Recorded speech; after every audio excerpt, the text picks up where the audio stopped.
Quando a plateia vai ao próprio ídolo que coroou, entendemos que a liberdade artística cobra um preço alto. Essa cena marcante resume o conflito central de um homem desconhecido, o choque entre o mito e o homem, entre a expectativa do público e a busca pela liberdade do artista. Em uma frase, a fama pode erguer uma prisão invisível, e Bob Dylan decidiu quebrar cada barreira dessa jaula, doa quem doer. Antes de se tornar um símbolo, ele foi apenas um garoto com violão cantando para o seu herói.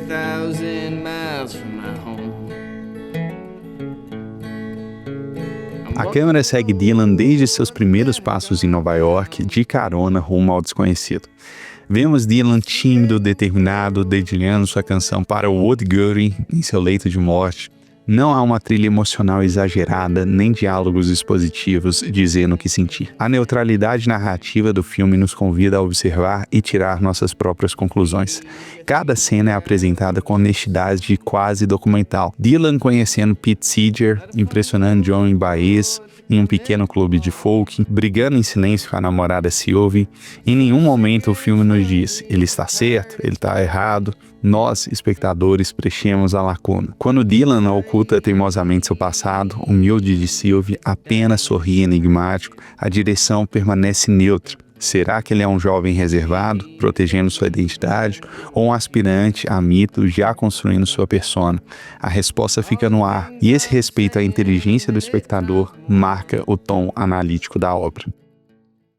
Com a ascensão vem o peso da coroa invisível. Conforme Dylan ganha notoriedade na cena folk, o filme destaca como a fama pode aprisionar o artista.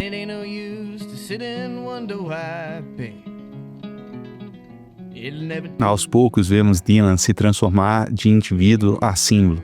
Ele vira o porta-voz da contracultura, o poeta dos protestos, um ícone vivo. Mas e o homem por trás do ícone? A neutralidade da direção aqui é crucial, não há vilões claros, apenas um jovem sufocado pelas próprias lendas que crescem ao seu redor. A identidade dele se reduz a um emblema, Bob Dylan. Ele deixa de ser apenas um nome e vira um estandarte de uma geração, e isso sufoca. Ser amado pelo mundo inteiro pode significar não poder amar-se a si mesmo pelo que se é verdadeiramente. Essa prisão da fama fica explícita quando Dylan, já aclamado, percebe que não tem mais liberdade artística.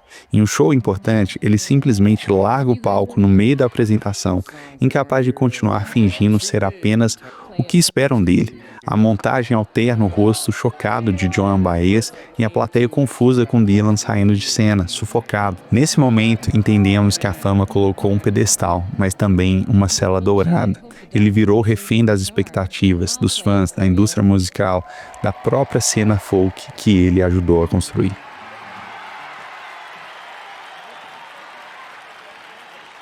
Quando a contracultura vira o convencional, o verdadeiro rebelde busca uma nova revolução. Nos anos 60, o folk era a voz dos excluídos, a contracultura em canções, mas, ironicamente, ao se popularizar, aquela contracultura tornou-se ela mesma parte do mainstream. O filme reflete isso ao mostrar Dylan percebendo que o som dos protestos agora toca nas rádios. A rebeldia domestica-se quando todos aplaudem. Em resposta, Bob Dylan se reinventa com guitarras elétricas e poesia surreal, chocando quem queria que ele nunca mudasse. A decisão de trair o violão acústico não vem fácil.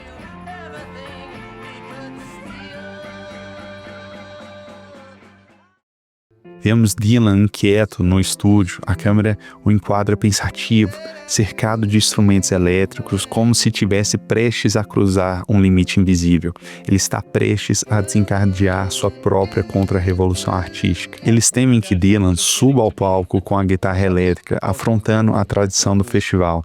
E essa cena ilustra brilhantemente a contracultura virando instituição.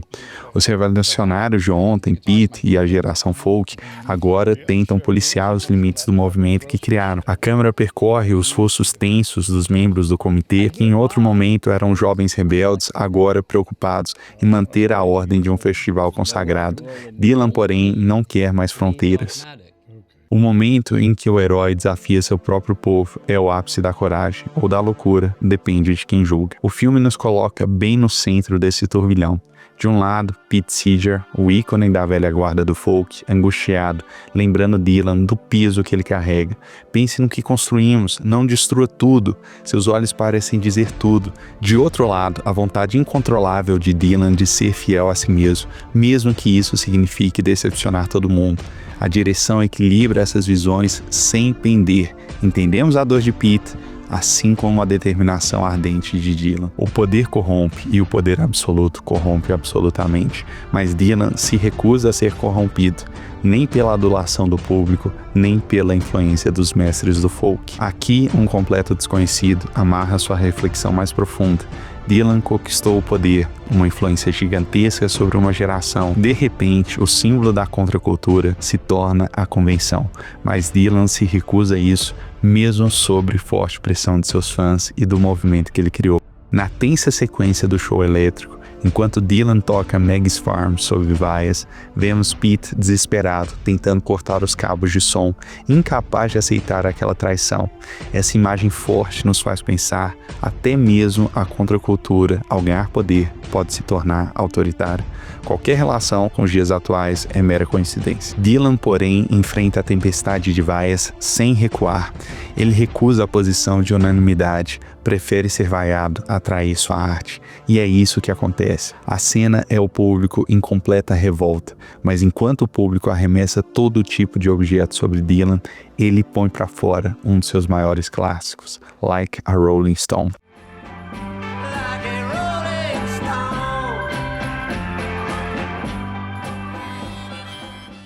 No amanhecer seguinte, em um quadro sereno, Joan Baez encontra Dylan partindo de Newport de motocicleta. Luz dourada do sol nascente, Baez sorri triste ao dizer, você venceu. Ela não se refere a um troféu ou a aplausos, muito pelo contrário. Dylan venceu ao libertar-se das correntes invisíveis que todos tentaram pregar nele. Ele pagou o preço da coroa e deixou para trás, partindo estrada afora como um completo desconhecido de novo, fiel apenas a si mesmo. A verdade é que a arte exige risco, que por trás de todo ícone há um ser humano lutando para não se afogar na própria lenda. Em Um Completo Desconhecido, Bob Dylan nos lembra que às vezes é preciso decepcionar o mundo para não decepcionar a si mesmo. No fim das contas, quantas estradas um homem precisa percorrer para deixar de ser um símbolo e reencontrar a própria alma? A resposta, my friend, está soprando com o vento e cada um pode ouvi-la de um jeito.